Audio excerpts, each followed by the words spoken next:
담임 목사님께서 과거를 잊지 마십시오라는 제목으로 말씀 증거해 주시겠습니다. 자, 우리 믿음의 고백을 하나님께 드림으로 말씀 앞에 나아가도록 하겠습니다. 하나님 나를 사랑하신다. 하나님 내 인생에 크고 비밀한 계획 가지고 계신다. 하나님 오늘도 나와 동행하셔서 그 계획 이루어 주신다. 아멘. 그렇게 될 줄로 믿습니다. 이 땅을 살아가는 사람들이 그가 예수를 믿는 사람이든 또는 예수를 믿지 않는 사람이든 공통적으로 원하는 하나의 가치가 있다면 아마 행복이라고 하는 가치일 거라고 생각을 합니다. 우리 모두는 정말 행복하고 싶어 합니다. 행복하기 위해서 결혼도 하고 행복하기 위해서 자녀도 낳으며 심지어 우리 자녀들은 행복하기 위해서 열심히 공부도 합니다. 또한 우리가 예수를 믿는 가장 중요한 이유 중에 하나도 행복하기 위함일 것입니다. 그렇다면 우리가 행복하기 위해서 우리에게 정말로 필요한 것은 무엇이겠습니까? 분명한 것은 사람마다 행복에 대한 나름대로의 각양각색의 기준과 가치를 가지고 있다는 것입니다. 저는 개인적으로 한 사람의 삶을 가장 행복하게 만드는 근본 요소는 감격이라 생각을 합니다. 아무리 많은 것을 소유하고 있고 아무리 많은 사람이 내 주변에 있으며 심지어 내가 건강하여 많은 것을 누리고 있을지라도 지금 내가 누리고 있는 그 순간에 대해서 감격하지 못하면 사람은 절대로 행복할 수 없기 때문입니다. 저는 심지어 하나님께서 저와 여러분들을 감격하는 존재가 되도록 창조하셨다고 저는 그렇게 믿습니다. 특별히 하나님께서 감격을 얼마나 중요하게 생각하셨는가는 사람을 창조하시는 장면을 조금만 들여다보면 금방 알 수가 있습니다. 특이한 것은 하나님이 창조하신 모든 동물들은 창조될 때부터 이미 무리가 지어서 남자, 여자, 그러니까 남성성과 여성성으로 구분이 되어 한꺼번에 창조가 되었습니다. 그런데 사람만큼은 남자가 먼저 창조가 되고 이후에 여자가 창조가 되었습니다. 하나님께서 이렇게 하신 데는 특별한 목적이 있었을 것입니다. 특별히 하나님께서 남자를 혼자 창조해 놓으셨을 때 일어나는 일들을 보시고 이렇게 평가하셨다라고 기록을 합니다. 창세기 2장 18절 여호와 하나님이 이르시되 사람이 혼자 사는 것이 좋지 아니하니 내가 그를 위하여 돕는 벳불을 지으리라 하시니라. 여러분이 잘 아시는 대로 창세기 1장에서 하나님께서 1일부터 6일간의 창조 사역을 하실 때 한 번도 빼놓지 않고 하신 말씀이 있습니다. 보기에 좋았더라. 보기에 좋았더라. 마지막 6일째는 보기에 심히 좋았더라. 쉽게 말하면 하나님께서 그분의 작품을 만들어 놓고 다 만족하셨다는 거. 그런데 사람을 놓고서는 하나님께서 약간의 고개를 갸우뚱거리셨습니다. 혼자 독처하는 것이 좋지 못하다. 다 좋다고 말씀하셨는데 혼자 있는 사람을 보고서는 좋지 못하다라고 말씀하셨습니다. 이건 마치 문자적으로만 해석을 하면 하나님께서 내가 실수했구나. 처음부터 무리로 만들어 놓았어야 되는데 남자만 만들어 놓은 걸 잘못했구나. 그렇게 생각하셨겠거니 오해할 수도 있습니다. 그런데 절대로 그렇지가 않습니다. 왜냐하면 하나님께서 남자가 혼자 있는 걸 보시고 나서 여자를 만드시기로 이미 마음 가운데 작정을 하셨는데 바로 만들지 않으시고요. 아담에게 어떤 일을 하나 시켜놓으신 다음에 그 다음에 여자를 만들어 주십니다. 그 일을 성경이 이렇게 기록합니다. 창세기 2장 19절 여호와 하나님이 흙으로 각종 들짐승과 공중의 각종 새를 지으시고 아담이 무엇이라 부르나 보시려고 그것들을 그에게로 이끌어 가시니 아담이 각 생물을 부르는 것이 곧 그 이름이 되었더라. 하나님께서 남자가 혼자 있는 걸 보시고 혼자 있는 게 좋지 못하다. 여자를 지어주었다 마음으로 생각하시고 아담에게 어떤 일을 시켰는데 그 일이 뭐냐?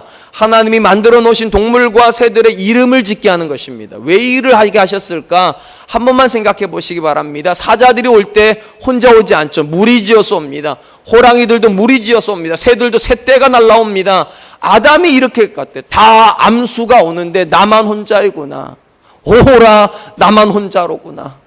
이 쓸쓸한 세상을 어찌 살아야 할꼬 이렇게 돼 있지 않겠습니까? 그 무리를 보면서 다 암수가 있고 무리가 있는 걸 보면서 하나님이 창조해낸 세상에 나만 혼자 있구나는 걸 느끼게 하신 다음에 그를 잠들게 하십니다. 그리고 갈비뼈를 취하여 아내를 만들어 주셨습니다. 그리고 그 아내를 만나자 아담이 했던 고백이 첫 마디가 이렇습니다. 창세기 2장 23절 아담이 이르되 이는 내 뼈 중에 뼈요 살 중에 살이라 이것을 남자에게서 취하였은즉 여자라 부르리라 하니라. 아담이 하와를 만나는 첫 번째 고백이 뭐였는가? 감격이었다는 거예요. 내 뼈 중에 뼈다. 내 살 중에 살이다. 이걸 쉽게 표현하면 이렇게 표현할 수 있을 겁니다. 내 모든 뼈를 합쳐 놓아도, 내 모든 살을 합쳐 놓아도 어떻게 당신 같은 사람이 나오겠습니까? 하나님 너무 감사합니다. 하나님 너무 감사합니다. 저는 우리 가정도 그렇게 출발된 줄로 믿습니다. 다만 지금은 그렇게 안 느끼는 것뿐이죠. 하나님께서 왜 아담에게 처음부터 하와를 주시지 않고, 아니 하나님께서 그런 생각을 하시고 나서 바로 하와를 주시지도 않고 왜 아담이 혼자 있다는 걸 느끼게 하신 다음에 하와를 주셨을까요? 저는 아주 간단하다고 생각합니다. 하나님이 저와 여러분들에게 기대하시는 모든 감정의 뿌리가 감격이기를, 하나님은 그분이 보기 좋다고 느끼시는 자연세계를 우리도 보면서 좋다고 느껴야 되기를, 또 하나님께서 특별히 사람만을 위해서 창조해 놓으신 에덴 동산에 있는 아담과 하와가 날마다 감격 가운데 살기를, 다른 건 몰라도 하나님께서 사랑하셔서 주신 내 옆에 있는 사람, 내 자녀를 보면서 감격하기를 전 정말 그렇게 원하셨다라고 믿습니다. 근데 인류의 역사에 죄가 들어오면서 가장 먼저 사라진 감정이 바로 이 감격의 감정이었습니다. 심지어 하나님께서 완벽한 장소인 에덴 동산에 아담과 하와를 넣어놓았는데도 아담과 하와는 거기서 불만족을 가집니다. 왜요? 안 주신 것이 있다고. 우리에게 안 주신 무언가가 있다는 사실 때문에 그들이 불만족을 느끼고, 가장 결정적인 것이 하나님께 따먹지 말라고 하셨던 선악과를 따먹음으로 범죄를 합니다. 그러자 어떤 일이 벌어졌습니까? 사람을 향한 원망이 시작이 되기 시작합니다. 여러분 잘 아시는 대로 아담을 하나님께 부르셔가지고 왜 선악과를 따먹었냐 물을 때 아담이 순순히 내가 잘못했습니다 그러지 않았습니다. 성경에 보니까 이렇게 말했다고 기록을 합니다. 창세기 3장 12절, 아담이 이르되 하나님이 주셔서 나와 함께 있게 하신 여자, 그가 그 나무 열매를 내게 줌으로 내가 먹었나이다. 여러분 혼자 있을 때 호호라 나는 혼자구나 이럴 때만 해도, 그때만 생각을 했어도 아담이 하와한테 이렇게 말하면 안 되는 거 아니에요? 심지어 하와가 그렇게 잘못을 했더라도 덮어줘야 되는 거 아니에요? 하나님, 내가 못나서 내 아내의 잘못을 덮어주지 못했습니다. 내가 못나서 내 아내를 바른 길로 인도하지 못했으니 하나님 저를 쳐주십시오. 그랬으면 아마 에덴 동산에서 안 쫓겨날 가능성이 있지도 않았을까. 근데 놀라운 것은 죄가 들어오니까 그렇게 감격했던 아내가 미워 보입니다. 너 때문에 내가 이 모양 이 꼴이 됐다고, 너 때문에 내가 이렇게 된 거 아니냐고, 그런 사람이 되어버렸습니다. 성경적으로 볼 때 하나님은 우리에게 감격을 주시는 분이라면 사단은 우리 안에 있는 감격을 빼앗아가는 존재입니다. 여러분, 왜 하나님께서 저와 여러분들에게 성령 충만하라고 그렇게 말씀을 하실까요? 이유는 매우 간단해요. 성령이 충만해지면 감격이 충만해지기 때문이에요. 그러니까 여러분, 성령 충만은 두 가지 말로 저는 요약을 할 수 있다 생각해요. 성령 충만은 기도 충만입니다. 일반적으로 사람이 성령이 충만해지면 기도가 충만해져요. 또한 성령이 충만해지면 감격이 충만해져요. 그래서 이런 명령을 하시잖아요. 항상 기뻐할 수 있으니까 항상 기뻐하라고. 범사에 감격할 수 있으니까 범사에 감사하라고. 그러니까 성령이 충만해지면 누가 시키지도 않는데 내 남편이 너무 사랑스러워 보여요. 그게 성령 충만함의 증거예요. 내 아내가 너무 귀해 보여요. 그게 성령 충만함의 증거예요. 어저께까지는 정말 내 속을 너무 썩이어서 무자식이 상팔자라는 말이 마음에 와닿았는데 성령이 충만해지면 그 자녀 때문에 하나님께 감사가 돼요. 그런 관점에 사랑하는 성도 여러분, 하나님께서 저와 여러분들에게 성령을 부어주시면서 기대하셨던 것도 저는 감격이라고 믿습니다. 혹시 여러분 마음 가운데 감격이 없습니까? 맞아요. 시간이 흘러가면 모든 게 다 그렇고 그래요. 나이 들어가는 건 그런 것 같아요. 새로울 것이 없다는 걸 깨닫는 것 같아요. 그런데 성령은 어떤 분인 줄 아세요? 새로울 것이 없는 그곳에서 기쁨을 찾아내게 하세요. 아무것도 변한 게 없는 것 같은데 그 속에서 하나님이 새로움을 만들어내신다니까요. 오늘은 아멘을 안 하시기로 작정을 하고 오신 날이죠. 예, 그런 것 같아요. 그런데 성령님께서 여러분의 마음을 만져주시면 아멘도 나올 줄로 믿습니다. 하나님은 분명한 건 이것입니다. 사람을 만들어 놓으실 때도 사람에게 아름다운 자연을 주시고 에덴 동산을 주실 때에도, 그리고 뼈를 취하여서 하와를 만들어 주실 때도 하나님이 기대하셨다는 건 감격. 성령을 다시 부어주시면서 우리에게 기대하신 것도 역시 감격이라 저는 그렇게 믿습니다. 오늘 우리가 살펴보게 될 본문 말씀도 구원받은 성도가 왜 감격 속에 살 수밖에 없는가를 우리에게 잘 보여주고 있는 본문이라 생각을 합니다. 우리가 이미 살펴본 대로 사도 바울은 에베소서 1장을 통하여서 하나님이 이루신 구원에 대해서 굉장한 놀라운 이야기들을 했습니다. 하나님께서 창세전부터 저와 여러분들을 예정하셨고 예수님께서 저와 여러분들을 위해서 이 땅에 오셔서 자기 피값을 흘려주심으로 우리를 속량하셨고 심지어 성령님께서 우리 마음을 두드리심으로 우리가 믿음으로 하나님께 구원받았다.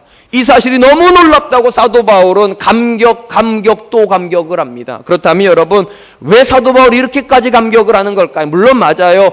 하나님께서 성부, 성자, 성령으로 우리를 위해서 일하신 것도 감격스럽지만 오늘 본문 말씀에서 주는 또 하나의 도전이 있습니다. 우리는 그 정도로 하나님께 사랑받을 만한 존재가 아니었기 때문이라는 거예요. 우리가 괜찮은 사람이라 그런 구원을 받았다면 감격할 필요 없지만 사도 바울에게 우리는 그런 존재가 아닙니다. 그래서 1절이 이렇게 되어 있어요. 그는 허물과 죄로 죽었던 너희를 살리셨도다. 만약 하나님께서 요셉과 같은 사람, 모세와 같은 사람, 다윗과 같은 사람, 다니엘 같은 사람을 위하여서 구원의 계획을 세워뒀다면 우린 다 이렇게 말할까? 그럴만하다고. 요셉은 그럴만한 사람이잖아요.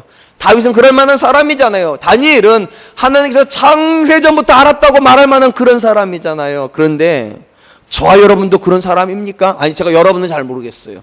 일단 제가 저를 아는데 저는 그럴 만한 사람이 못 돼요. 하루에도 수천 번씩 나쁜 생각을 하고, 여러분 또 그걸 문자적으로 듣진 마세요. 우리 목사님 수천 번 나쁜 생각을 하나 보다. 아니, 그 정도로 나쁘다는 거예요, 제가요. 하루에도 수십 번씩 자녀를 향하여서 분노가 일어나고, 전혀 안 그럴 것 같지만 아내가 미울 때도 있고, 그래요. 근데 이런 나를 위해서 창세전부터 하나님께서 구원의 계획을 하셨다. 잘 안 믿겨져요, 솔직히요. 그런 나를 위하여서 예수님을 보내주셨다. 피부로 잘 안 느껴져요. 심지어 그런 나에게 성령을 부어주셨다. 인간적으로 아무리 생각을 해봐도 이해가 안 돼. 근데 성경이 뭐라고 말하는 줄 아세요? 여러분이 뭐라고 느끼든 여러분이 뭐라고 생각하든 상관없이 하나님은 여러분을 사랑하셔서 창세전부터 여러분을 아셨고, 여러분은 하나님 어떻게 생각 상관없이 하나님이 여러분을 너무 귀하게 여기셔서 하나밖에 없는 아들을 내어주셨고, 또한 여러분들이 하나님을 느끼게 하시려고 성령을 부어주셨답니다. 저와 같이 못난 사람을 위해서도, 여러분과 같이 못난 사람을 위해서도 하나님이 그렇게 하셨대요. 그래서 바울이 말하는 거, 이건 감격이라고. 허물과 죄 속에 있었던 존재들인데, 거룩한 존재도 아니고 하나님을 사랑하는 존재도 아니었는데 허물과 죄 속에 있었던 우리들을 그분이 살려주신 거라고. 이쯤 되면 그냥 아멘 절로 나와야 돼요. 그렇구나, 하나님이 정말로 형편없는 나 같은 사람을 사랑하시는 게 이게 감격이 아니면 도대체 뭐가 감격인가? 나같이 형편없는 사람에게 남편도 주시고 아내도 주시고 가정도 주시고 교회도 주시고, 아시는지 모르겠는데 오늘이 우리 교회가 이곳에 정착한 지가 2년째 되는 주일입니다. 이제 아멘 하시네. 여러분, 아무리 생각을 해봐도 도대체 왜 우리가 그런 은혜를 받아야 할까요? 왜 우리가 그런 하나님 앞에 그런 감당할 수 없는 은혜를 받을까? 그러니까 바울이 하는 말이 그거예요. 감격할 수밖에 없다고. 감격할 수밖에 없다고. 특별히 사도 바울이 우리의 상태를 묘사하고 있는 단어가 허물과 죄입니다. 이 두 단어는 사실은 같은 단어의 두 번 반복이라고 불러도 틀리지 않은 의미예요. 둘 다 범죄와 관련이 있어요. 그런데 굳이 구별을 하면 두 단어는 약간의 차이가 있습니다. 일단 허물이라고 하는 단어는 문자적으로 발을 잘못 옮기다는 뜻입니다. 이 발을 잘못 옮기다는 건 경계선을 놓고 생각하시면 될 것 같아요. 경계선이 있어요. 이쪽 편이 있고 저쪽 편이 있죠. 38선을 생각하면 똑같을 것 같아요. 우리나라 사람이 38선을 넘어가면 이건 월북이라고 부릅니다. 모르시진 않죠? 네, 그래요? 북쪽에 있는 분이 남쪽으로 넘어올 때 선을 넘으면 월남이라고 부릅니다. 이게 무슨 말입니까? 발을 잘못 디딜 땐 선이 있다는 거예요. 선이 없으면 발을 잘못 디딜 이유가 없습니다. 선이 있어서 발을 잘못 옮긴 거예요. 이게 무슨 의미인가 하면, 본래 하나님은 창조주이시고 우리는 피조물입니다. 창조주와 피조물 간에 선이 있어요. 만드신 분이고 만들어진 존재. 그런데 이 만들어진 존재가 선을 넘으려고 했다는 거예요. 내가 하나님 되겠다고. 피조물인 아담이 하나님처럼 되겠다고 말한 게 허물이에요. 넘어가면 안 되는 선인데 절대로 그 선은 지켜야 되는 선인데 넘어갔어요. 그게 허물이에요. 그리고 아담만 넘어갔느냐? 아니죠. 우리도 넘어가 버렸다는 거, 우리도요. 또한 여기 나오는 죄라고 하는 단어는요, 방향을 상실했다, 목표를 잃었다, 이런 뜻이에요. 쉽게 말해 하나님께서 저와 여러분을 창조하실 때 이런 삶을 살아야 된다고 말씀하셨는데, 죄는 뭐냐?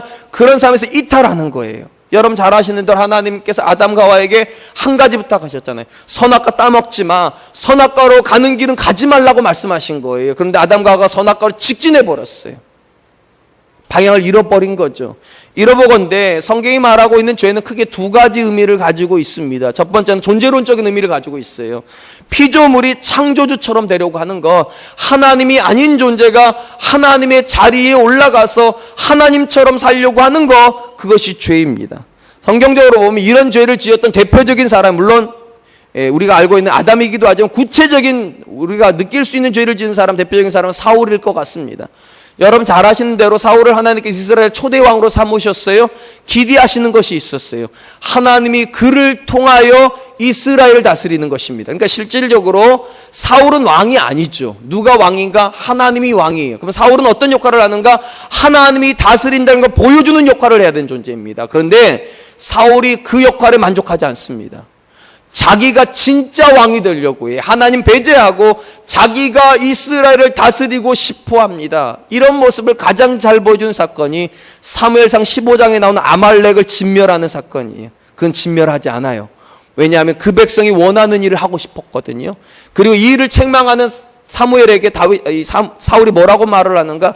이렇게 말을 합니다. 사무엘상 15장 30절 사울이 이르되 내가 범죄하였을지라도 이대 청하옵나니 내 백성의 장로들 앞과 이스라엘 앞에서 나를 높이사 나와 함께 돌아가서 내가 당신의 하나님 여호와께 경배하게 하소서 하더라. 여러분, 범죄한 사울에게 하나님께서 사무엘을 보내셨는데 사울이 그 앞에서 뻔뻔하게 뭐라고 말하는 줄 아세요? 이렇게 말해요. 내 백성이라고. 그리고 하나님 향해서 뭐라고 말하는 줄 아세요? 당신의 하나님이라고. 이 말을 간단히 요약하면 이렇습니다. 이스라엘을 내 백성 삼기 위해서 내 인생에서 하나님을 빼내버렸다는 거예요. 하나님이 이스라엘의 하나님 되는 거 싫다는 거예요. 하나님이 다스리는 거 싫다는 거예요. 내가 다스리고 싶다고. 그래서 내 백성이라고 말을 하면서 하나님을 향해서는 당신의 하나님이라고 말을 합니다. 이게 허물입니다. 하나님이 본래 계셨던 자리에서 하나님을 밀어내고 내가 그 자리를 차지하고 있는 것. 여러분, 사울만 그랬습니까? 아니죠. 여러분, 여러분의 자녀 누구 겁니까?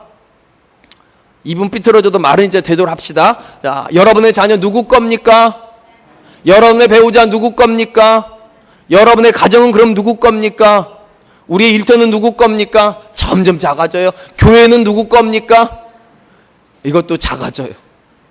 여러분, 엄밀히 말하면 우린 다 믿음 가운데서 내 자녀 하나님 자녀라고 고백합니다. 내 배우자 하나님 거라고 고백합니다. 교회, 가정 다 마찬가지입니다. 그런데 정말로 하나님 다스리십니까? 정말로 그 자녀에게 하나님은 하나님이십니까?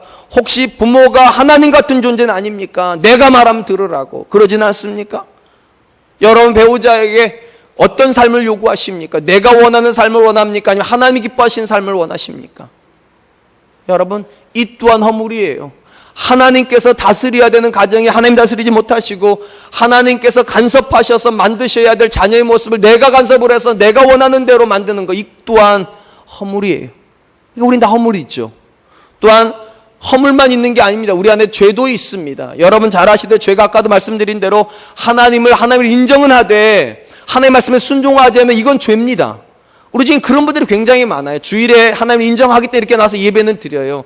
하나님이 내 인생의 주인이라고 말도 해요. 그런데 그렇게 안 살아요. 이것도 성경은 죄라고 부릅니다.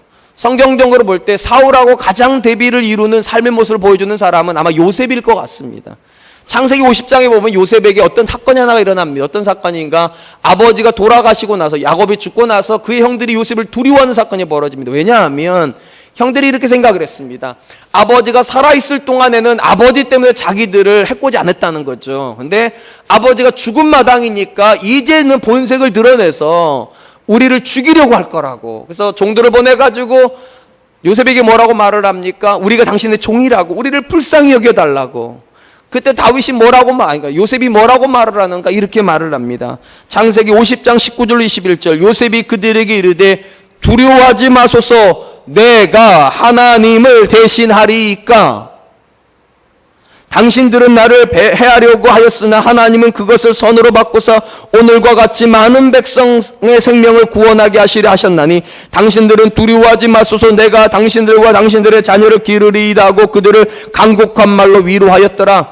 요셉이 지금 뭐라고 말을 합니까? 형들의 인생에 하나님은 한 분이시라고. 형들의 인생을 다스리고 있는 분이 하나님이신데 내가 그 자리를 대신하겠냐고. 절대로 그렇게 안 한다고. 나는 절대로 형들의 인생에 하나님 되고 싶지 않다고. 나 무서워하지 말라고. 무서워해야 될 대상은 하나님밖에 없고 나는 하나님 앞에 순종할 거라고. 하나님이 당신들을 내게 맡겼으니까 나는 그 말씀에 순종하여 내가 당신들의 보호자가 될 거라고. 그럼 여러분 여기서 한 가지 분명히 알 수 있는 것이 있습니다. 허물과 죄는 반드시 같이 갑니다. 하나님의 자리를 빼앗아 버린 사람은 절대로 하나님의 말씀에 순종하지 않습니다. 또한 하나님의 자리를 인정하는 사람은 반드시 하나님의 말씀에 순종합니다. 사울의 모습이 그렇고요, 다윗의 모습이 그래요. 사랑하는 성도 여러분, 저는 저와 여러분들의 삶 속에 하나님께서 기뻐하시는 모습이 있었으면 좋겠어요. 하나님의 자리를 빼앗지 마세요. 여러분 자녀 인생에서 하나님으로 하나님 되게 하십시오. 여러분의 부부 생활에서 하나님으로 하나님 되게 하십시오. 여러분의 직장에서 하나님으로 하나님 되게 하십시오. 그리고 하나님이 여러분의 인생에 정말로 하나님을 다스리고 계시면 순종하세요. 그 말씀에 순종하지 않는 것이 죄이기 때문입니다. 또한 이 본문에서 사도 바울이 우리의 옛 상태가 허물과 죄라고 표현하면서 또 하나의 굉장히 중요한 단어를 하나 쓰세요. 허물과 죄로 죽었던 너희를 살리셨도다. 우리는 일반적으로 기도할 때 이렇게 기도한다고 제가 말씀드렸잖아요. 허물과 죄로 죽을 수밖에 없는 우리를 살려주시고. 틀렸습니다. 그거 아닙니다. 죽을 수밖에 없었던 존재가 아니라 앞으로 죽을 존재가 아니에요. 이미 죽었던 존재예요. 가능성이 아무것도 없어. 구원을 받을 가능성이 아무것도 없고 다시 살아날 가능성이 아무것도 없었던 우리, 절대적인 절망이고 절대적인 낙심의 상황에 있었던 우리를 하나님께 살리셨답니다. 그땐 궁금한 건 이거예요. 우리가 허물과 죄로 죽었던 증거가 뭡니까 도대체? 우리는 한 번도 안 죽은 것 같은데, 늘 이렇게 쌩쌩하게 살아있는 것 같은데 왜 우리가 죽은 존재입니까? 왜 우리가 또 죽었던 존재입니까? 우리가 이 본문을 이해하려면은요, 이 본문에 허물과 죄라고 하는 단어에 대해서 다시 한번 이해할 필요가 있습니다.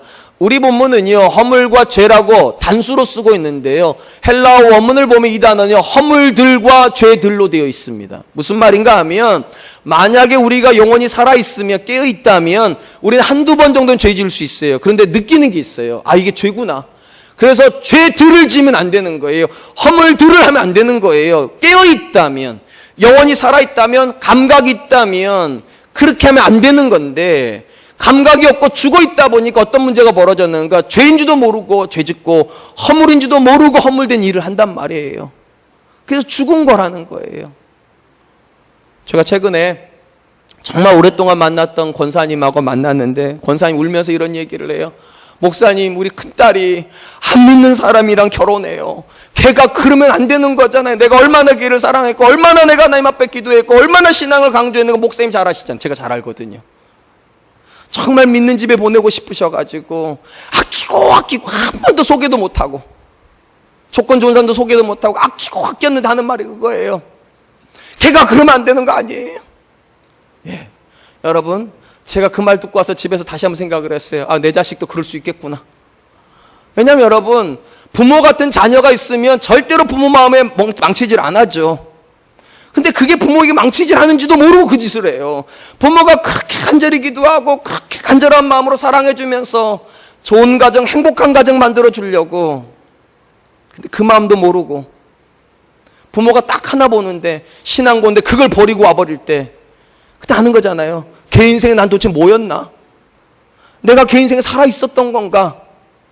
여러분, 하나님 앞에 그렇다는 겁니다.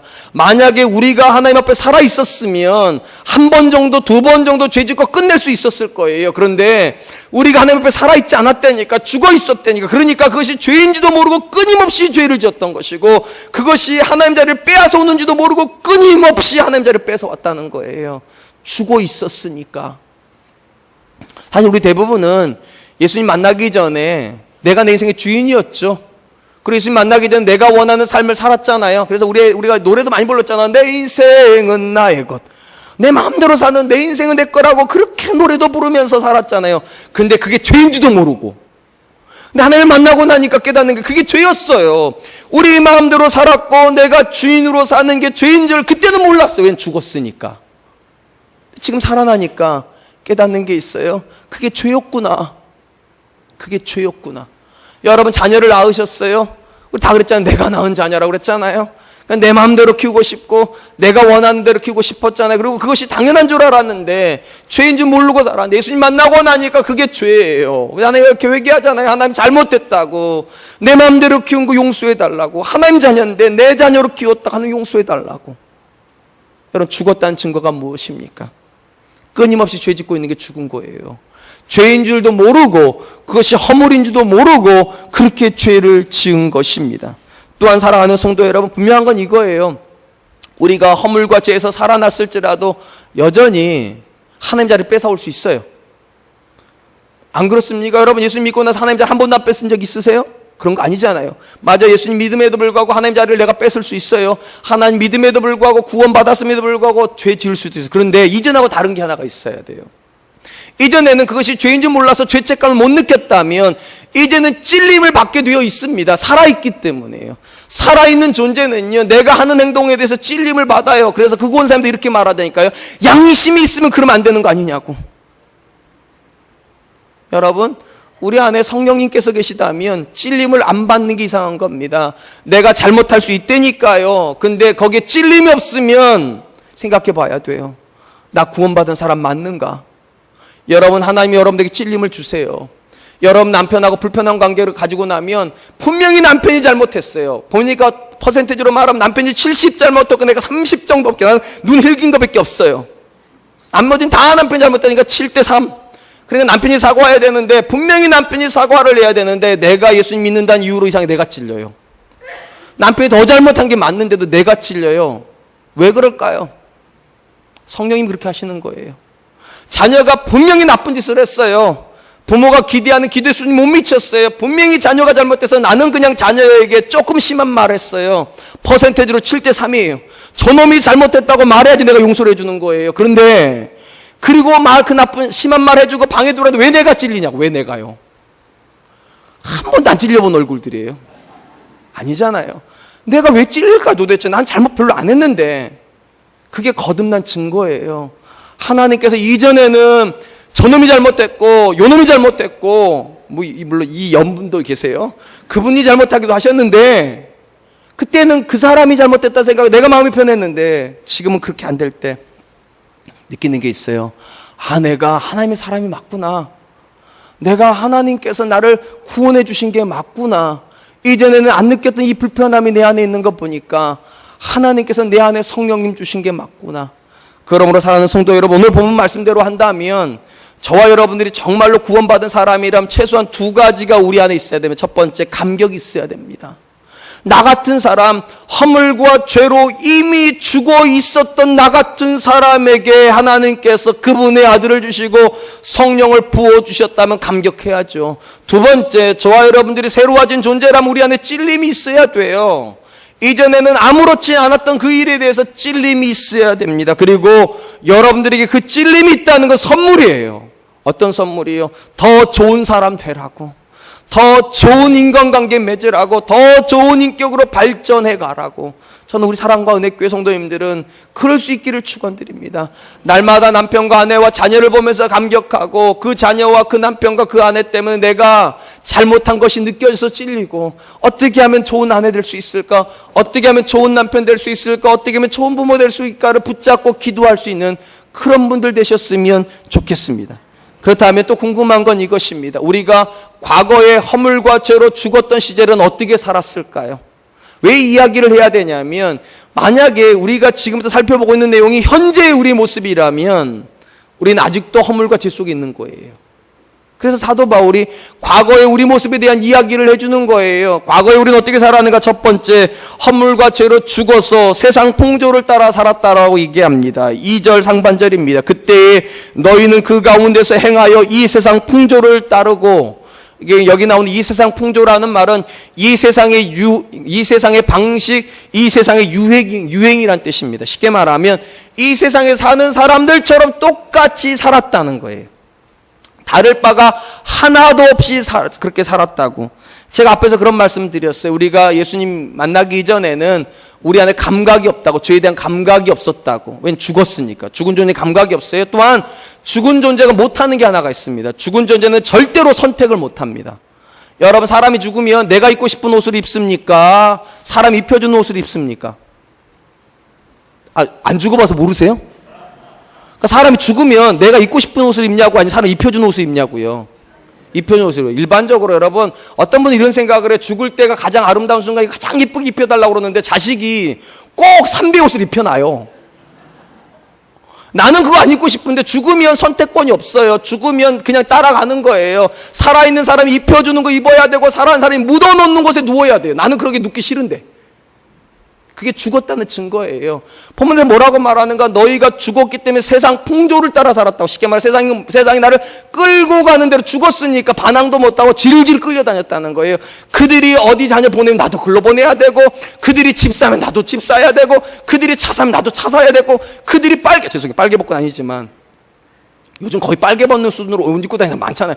그게 유행이 되면 나도 그렇게 입고 다녀야 되고, 아무 선택권이 없어요. 그게 죽은 사람의 특징이랍니다. 그들과 전혀 다른 삶을 살지 못하는 거. 그렇다면 여러분, 그리스도 안에서 새로워진 사람은 어떤 사람인가? 선택을 할 수 있는 사람이에요. 선택을 할 수 있으니까 바울이 이렇게 권면을 하죠. 로마서 12장 2절, 너희는 이 세대를 본받지 말고, 단순히 말하면 이 세대 끌려다니지 말고, 오직 마음을 새롭게 함으로 변화를 받아 하나님의 선하시고 기뻐하시고 온전한 뜻이 무엇인지 분별하도록 하라. 여기서 분별하다는 말을요, 오늘 본문의 번역으로 가면 그냥 이렇게 말해요. 선택하도록 하라는 거예요. 하나님이 기뻐하는 삶을 이제는 선택하라고. 그들이 사는 대로 살지 말고, 그들이 끌고 가는 대로 끌려다니지 말고, 이제는 선택하면서 살으라고. 왜냐하면 우리는 그런 능력이 생겼다고. 그러므로 사랑하는 성도 여러분, 살아있다는 증거가 무엇입니까? 내 영혼이 살아있다는 증거는 다른 선택을 한다는 거예요. 그들과 다른 자녀 교육을 선택하는 것이고, 그들과 다른 방식의 부부 생활을 선택한다는 것이고, 그들과 다른 방식의 일하는 방식을 취한다는 거예요. 그들처럼 살면 우리가 구원받을 이유가 없어요. 그들처럼 자녀를 키운다면 우리에게 예수님은 필요 없어요. 그들처럼 부부 생활을 한다면 우리에게 하나님의 은혜는 소용없는 거예요. 살아있습니까? 그들과 다르게 사세요. 그들의 남편이 사는 방식과 다른 남편이 되십시오. 그들의 아내들이 사는 방식과 다른 아내가 되십시오. 그들의 자녀를 키우는 방식과 다른 방식으로 자녀를 키우세요. 그래서 자녀들에게 존경도 받으시고 사랑도 받으시고, 내 아빠 내 엄마가 믿는 하나님은 나도 믿어야지. 그게 자연스러운 과정이 되게 만드십시오. 두 번째로 바울은 허물과 죄로 죽은 존재들은 공중 권세 잡은 자를 따르는 삶을 산다라고 얘기를 합니다. 2절 하반절입니다. 공중의 권세 잡은 자를 따랐으니 곧 지금 불순종의 아들들 가운데 역사하는 영이라. 바울은 허물과 죄로 죽어 있었던 존재는 공중 권세 잡은 자를 따른다고 말했는데, 여기 나오는 공중 권세 잡은 자, 우리가 잘 아는 바로 그 사탄입니다. 그럼 왜 우리가 과거에는 사탄을 따라갔는가? 이유는 매우 간단해요. 바로 앞에서 제가 그런 얘기를 했죠. 죽은 존재는 선택을 못한다고. 선택을 못하면 어떤 일을 해야 됩니까? 누군가가 선택을 해줘야 돼요. 그러니까 미국 갔을 때 제가 간단히 얘기 드릴게요. 미국 가니까 우리 아들들도 제 아내도 영어를 못해요. 그럼 누가 밥을 주문해줘야 되니까 제가 주문해줘야 돼요. 근데 제가 분명히 맥도날드 가가지고 막 열심히 주문을 했어요. 이상한 게 나왔어요. 제가 우리 아들, 아빠 이거 내가 시킨 게 아니라 먹어 그냥. 네가 말 안 했으니까 내가 말해서 나온 거 먹으라고. 그러니까 내가 선택을 못하면 누군가가 선택을 해줘야 되는 겁니다. 나중에는 지들이 말하더라고요. 자꾸 틀린 게 나오니까. 지들이 말하는 거 제대로 나오더라고요. 그러니까 누군가가 선택을 못하면 다른 누군가가 선택을 해줘요. 그때 개입을 하는 게 사단입니다. 내가 선택을 못하니까 사단이 와가지고 꼬드겨요. 그게 아담이 타락하는 현상 아닙니까? 여러분, 아담은요, 선악과 따먹고 싶어서 따먹은 게 아니에요. 사단이 선택을 해준 거예요. 따먹으면 네가 하나님처럼 된다고. 과거에는 내가 스스로 결정한 적이 한 번도 없었다는 거, 영적으로요. 그게 죽은 존재. 그러다 보니까 누가 개입을 했는가? 사단이 끊임없이 개입을 했다는 거예요. 이렇게 하면 좋다고, 저렇게 하면 좋다고. 그렇다고 하나님 아무 말씀도 안 하신 건 아니에요. 하나님도 분명히 우리에게 제시하셨다니까요. 이렇게 살라고 저렇게 살. 그런데 놀라운 건 과거에는요, 허물과 죄로 죽었던 때는요, 사단이 제시하는 게 더 좋아 보였다는 거예요. 왜 그랬을까요? 사단은 언제나 이렇게 얘기하거든요. 너에게 유익한 걸 하라고. 하나님은 어떻게 말씀을 하시는가? 하나님에게 유익한 걸 하라고. 과거에는 내게 유익한 게 좋아 보였어요.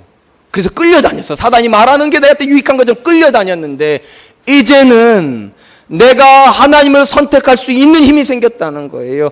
하나님께 영광되는 가정, 하나님께서 기뻐하시는 자녀, 하나님께서 기뻐하시는 일을 하나님이 말씀해 주시고 내가 그 말을 받을 수 있는 능력이 생겼다는 거예요. 그러므로 사랑하는 성도 여러분, 내가 한 번도 선택한 적이 없다면 여러분 죄 지으신 거예요. 여러분 자녀 인생에서 여러분이 신앙적인 선택을 한 번도 하신 적이 없다면 여러분 죄 지으신 거예요. 왜냐? 선택을 안 하면 사단이 선택한다니까요. 그럼 사랑하는 성도 여러분, 선택하세요. 믿음으로 선택하세요. 여러분 자녀의 인생에 믿음으로 간섭해 들어가세요. 여러분 자녀가 믿지 않는 배우자 만나는 게 두려우세요? 그러면 여러분이 믿는 배우자를 끊임없이 선택해서 보여주세요. 이 사람 어떠냐고, 이 사람 어떠냐고, 이 사람 어떠냐고. 안 보여주고 있으니까 엉뚱한 애 데려오는 거 아니에요? 안 보여주고 있으니까. 여러분이 선택을 안 하니까 걔네들이 선택하는 거 아니냐고요, 사랑하는 성도 여러분. 저는 그래서 그 권사님 만나거나 결심한 게 있어요. 내가 선택해서 보여주겠다고. 내가 선택해서. 물론 우리 아이도 동의를 해야죠, 당연히요. 그러므로 사랑하는 성도 여러분, 선택 안 하고 사는 게 미덕이라 생각하지 마세요. 나는 맞추고 산다고 그런 소리 하지 마세요. 믿음은 이제 주도적인 거예요. 하나님이 기뻐하시는 일을 내가 이제 선택하는 거예요. 내게 유익한 게 아니라 하나님께 영광이 되는 거. 마지막입니다. 허물과 죄로 죽었던 사람은 육체의 욕심을 따라 산다라고 말을 합니다. 3절, 전에는 우리도 다 그 가운데서 우리 육체의 욕심을 따라 지내며 육체와 마음이 원하는 것을 하여 다른 이들과 같이 본질상 진노의 자녀이었더니. 사도 바울은 허물과 죄로 죽은 사람이 사는 세 번째 가장 큰 특징을 육체라고 한 단어로 요약을 합니다. 쉽게 말을 하면 그들은 육체만을 생각하며 산다는 겁니다. 육체적인 것에 대한 모든 주관심이 있어요. 특별히 육체를 따라 사는 사람들의 전형적인 삶의 모습을 예수님께서 마태복음 6장에서 이렇게 요약을 해주십니다. 마태복음 6장 31절로 33절. 그러므로 염려하여 이르기를 무엇을 먹을까, 무엇을 마실까, 무엇을 입을까 하지 말라. 이는 다 이방인들이 구하는 것이라. 너희 하늘 아버지께서 이 모든 것을 너희에게 있어야 할 줄을 아시느니라. 그런즉 너희는 먼저 그의 나라와 그의 의를 구하라. 그리하면 이 모든 것을 너희에게 더하시리라. 예수님께서 이방인들의 기도 제목을 말씀하시면서 이 기도 제목은 그들의 주 관심이에요. 세 가지를 무엇을 마실까, 무엇을 입을까, 무엇을 먹을까, 무엇을 입을까, 무엇을 마실까 하지 말라고. 그것은 다 이방인들이 구하는 거예요. 쉽게 말하면 이방인들은, 하나님 모르는 이들은 절대적으로 육체적 관심 이외의 건 관심 안 갖는다는 거예요. 얼마나 넓은 집을 살고 있는지, 얼마나 좋은 차 타고 있는지, 얼마나 좋은 대학을 나왔고, 얼마나 좋은 직장을 다니는지, 그게 전부라는 거예요. 그럼 우리는 어떠냐는 거죠? 물론 여러분, 우리에게 좋은 집이 필요 없단 말 아니에요. 우리에게 좋은 차가 필요 없다는 말도 아니에요. 우리에게 성공이 필요 없다는 말도 아니에요. 그런데 우리에게 그게 주 관심은 아니라는 겁니다. 우리도 먹을 게 필요하고, 우리도 입을 게 필요하고, 우리도 마실 게 필요해요. 그러나 우리는 그것을 위해서 살지 않아요. 하나님 뭐라고 말씀하시는가? 거듭난 성도는 그의 나라와 그의 의를 위해서 산다고. 어떤 믿음 가운데? 이 모든 것은 하나님이 주신다는 믿음 가운데. 먹을 거 하나님이 주신다고, 입을 거 하나님이 주신다고, 마실 거 하나님이 주신다고 내가 거기에 관심 갖지 않아도, 쉽게 말하면 이거예요. 이전에 나는 내가 나를 위해서 살았다면 이제 나는 하나님을 위해서 살고 하나님이 나를 위해서 사신다는 거예요. 사랑하는 성도 여러분, 이 믿음 있기를 축원드립니다. 여러분들이 하나님께 관심을 가지시면 하나님이 여러분의 인생에 오실 줄로 믿습니다. 그리고 여러분들이 하나님의 일을 하기로 작정하시면 하나님이 여러분의 일을 해주실 것입니다. 그리고 하나님 말씀하세요. 그것이 새로운 사람이라고. 그것이 새로운 사람이라고. 이제 말씀을 맺겠습니다. 하나님께서 성도에게 주신 구원은 우리가 생각하는 것보다 훨씬 감당할 수 없는 감격입니다. 왜냐하면 우리는 구원을 받을 만한 합당한 사람들이 아니었어요. 우리는 다 허물과 죄로 죽었던 사람이에요. 죽었기 때문에 이전에 우리는 어떻게 살았습니까? 세상에 끄는 대로 세상 유행을 따라 살았고, 하나님이 아니라 공중 권세 잡은 자의 선택을 따라 살았으며, 하나님의 뜻이 아니라 내 육체를 위해서밖에 안 살았다는 거예요. 그런데도 하나님께서 우리를 구원해 주셨다면, 사랑하는 성도 여러분, 우리는 어떻게 살아야 됩니까? 우리 옛사람을 버려야 될 줄로 믿습니다. 쉽지는 않겠지만 세상 유행을 따라서가 아니라 하나님 말씀에 반응하면서 살아야 될 것입니다. 쉽지는 않겠지만 내게 유익한 선택이 아니라 하나님께 유익한 선택을 하며 살아야 될 것이고, 쉽지는 않겠지만 육체적인 필요를 위해서 사는 것이 아니라 하나님의 나라와 그분의 의를 이루기 위해서 이 땅을 살아야 될 줄로 믿습니다. 그러할 때 하나님께서 오늘도 우리 삶 가운데 찾아오셔서 그분의 영광으로 우리를 충만케 하실 줄로 믿습니다. 이 은혜가 있는 한 주간 되시기를 주님의 이름으로 축원드리겠습니다.